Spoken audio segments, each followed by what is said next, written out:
Presidente do Egito propõe cessar-fogo de 2 dias no conflito entre Israel e o Hamas. Pelo menos uma pessoa morreu e mais de 30 ficaram feridas após embate de caminhão contra a paragem de autocarros em Israel. Líder supremo do Irão responde com cautela ao ataque de Israel ao país, sem apelar diretamente a uma retaliação. A Ucrânia intercepta 41 drones russos, de 80 lançados contra o território. Zelensky fala em agressões diárias contra os ucranianos. A presidente da Geórgia disse que as eleições parlamentares foram influenciadas por uma operação especial russa e apelou a protestos contra o resultado.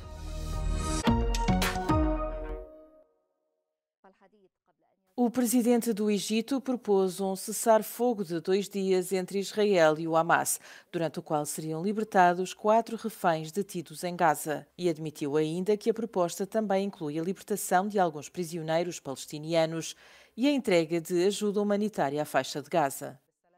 O Egito, o Catar e os Estados Unidos têm sido os principais mediadores deste conflito. Esta é a primeira vez que o presidente egípcio propõe publicamente um plano deste género. Entretanto, de acordo com as autoridades locais, um ataque israelita a uma escola que abrigava pessoas deslocadas no campo de refugiados de Shati, no norte de Gaza, matou pelo menos 11 pessoas. O conflito entre Israel e o Hamas já fez mais de 42 mil vítimas mortais entre os palestinianos. Os ataques matam frequentemente mulheres e crianças.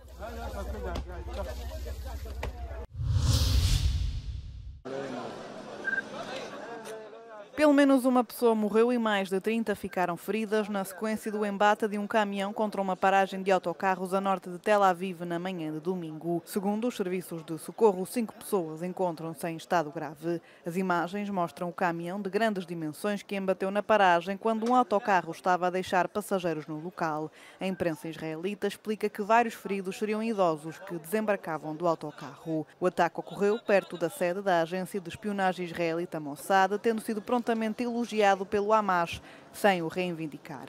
A polícia diz que o atacante foi neutralizado, mas não ficou claro se o suspeito foi detido ou morto. Suspeita-se de um ataque terrorista. As tensões aumentaram desde o início da guerra em Gaza, com Israel a efetuar rusgas regulares na Cisjordânia ocupada, tendo os ataques em território israelita aumentado também.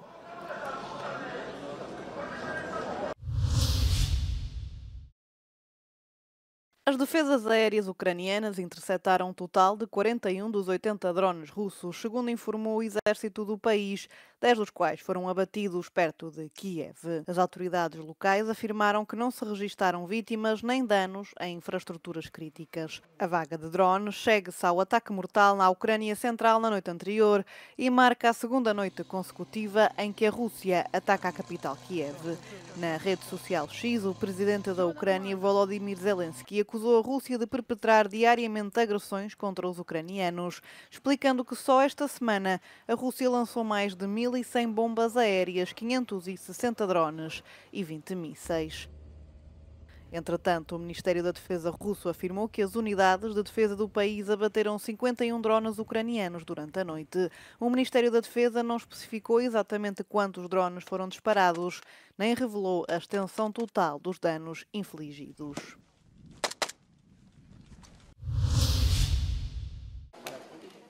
A presidente da Geórgia disse que não reconhecia os resultados da votação parlamentar do último fim de semana, que, segundo as autoridades eleitorais, foi ganha pelo partido no poder, o Sonho Georgiano.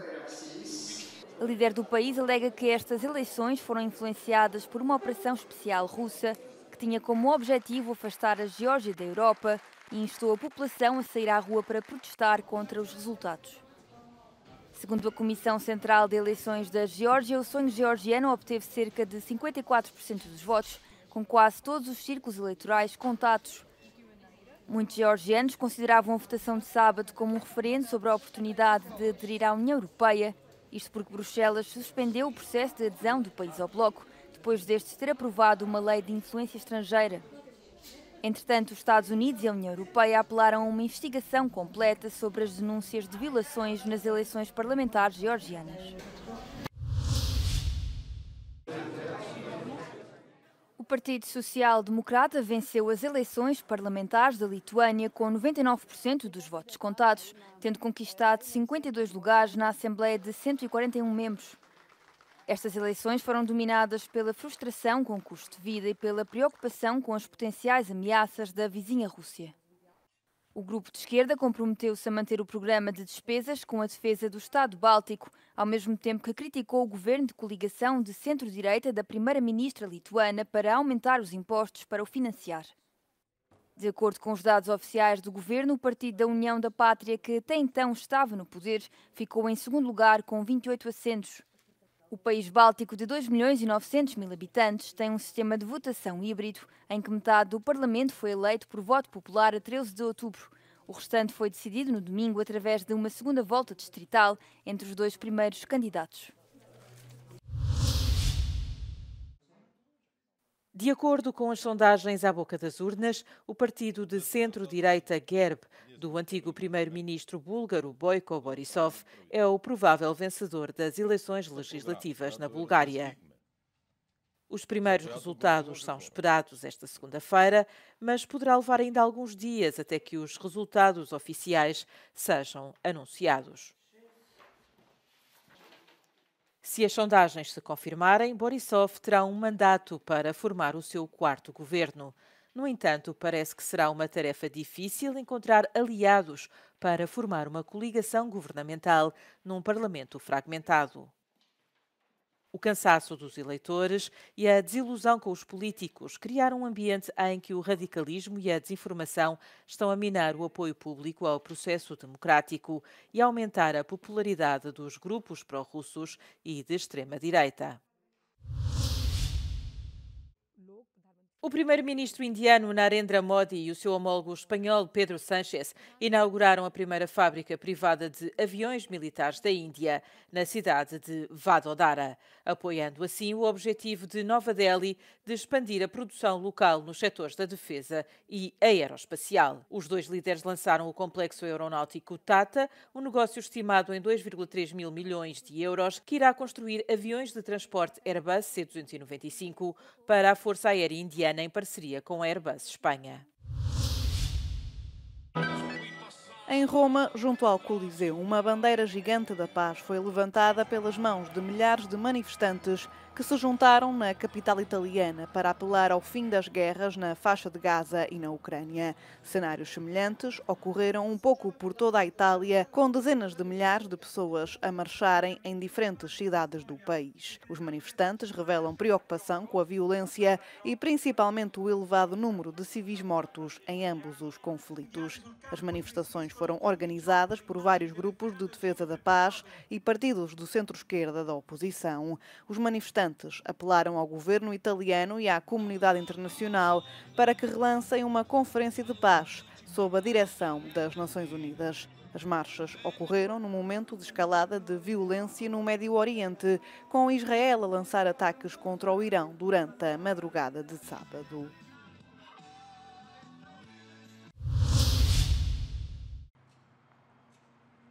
Um novo museu de arte moderna abriu em Varsóvia e, antes de se ver qualquer arte no interior, o próprio edifício é uma demonstração da intenção arquitetónica para o novo centro cultural da capital polaca.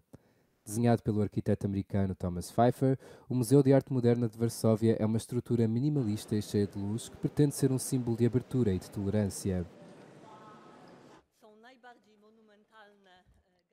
No interior, uma escadaria monumental com linhas geométricas só para os pisos superiores, onde as janelas inundam de luz as salas das galerias.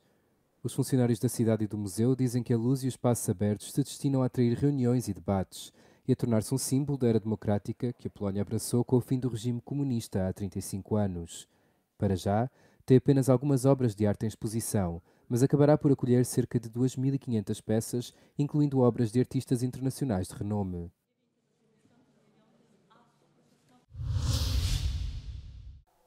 As fotografias de Esther Horvath, que constituem o centro de uma nova exposição, foram tiradas numa aldeia de investigação norueguesa que se diz ser o epicentro do aquecimento global.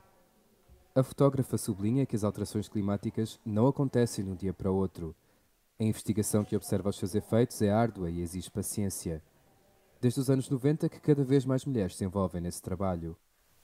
Lehetsz egy érzékeny, törékeny nő, és mégis imádhatod a hideget, és mehetsz egy ilyen nagy kihívásokkal teli útra, élhetsz ilyen helyeken, mert ez teljesen független, hogy valaki nő vagy férfi, ez igazából attól függ, hogy szereted a hideget, vagy nem szereted a jeget, vagy nem. Ez csak ettől függ, és egy inspirációt szeretnék ezekkel a képekkel adni a fiatal generációnak, hogy talán láthatják önmagukat, hogy lehetek egy szakács és dolgozhatok egy ilyen expedíción, lehetek egy kutató, lehetek egy diák, és hogy ezeket el lehet érni, hogyha az ember ezt szeretné. As alterações climáticas são frequentemente associadas a números e relatórios científicos, mas através das suas fotografias, Horváth quer mostrar os seres humanos por detrás dos dados científicos. Milyen kutatások zajlanak nap mint nap, meg ahhoz, hogy megértsük a klímáknak a változását, ahhoz nagyon hosszú periódusokra van szükségünk, és ez a klímakutató és környezeti kutató falu, New Allison, amiről a kiállítás szól, az 1963-ban alapult, és azóta zajlanak kutatások minden nap, kivétel nélkül. Esther Horváth fotografou 25 expedições de exploração do Ártico desde 2015. O seu trabalho foi reconhecido com o primeiro Prémio World Press Photo e o Prémio National Geographic Wayfinder, entre outros.